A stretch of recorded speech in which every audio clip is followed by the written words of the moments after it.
যে কোনো কঠিন কাজটাও সহজ হয়ে যায় একটু বুদ্ধি খাটিয়ে এই কাজটা করলে। সামনেই কোরবানি ঈদকে ঘিরে এই গরুর চিকন চিকন ভুঁড়িগুলো তুড়ি মেরে সামান্য একটা ঠুসি বা ফানেল দিয়ে আপনারা পরিষ্কার করে নিতে পারবেন একদম চোখের পলকে। প্রথমেই ভালো করে ধুয়ে নিয়ে যে কোনো একটা পাশ থেকে এইভাবে একটা ঠুসি বা ফানেল দিয়ে দিবেন। এরপরে ফানেলের ভেতর দিয়ে পানি দিয়ে দিবেন বেশি করে। এরপরে শক্তপোক্তভাবে ধরে বাম হাতে ডান হাত দিয়ে এইভাবে টেনে টেনে ভেতরের ময়লাগুলো বের করে ফেলে দিবেন।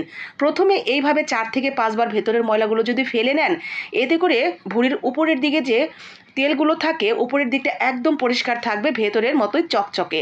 তো এইভাবে 4-5 বার একইভাবে ধুয়ে নিয়ে টুকরো টুকরো করে কেটে এভাবে ফেড়ে নিতে হবে। ফাড়ার পরে দ্বিতীয় কাজ ভেতরের ময়লা পরিষ্কার করা।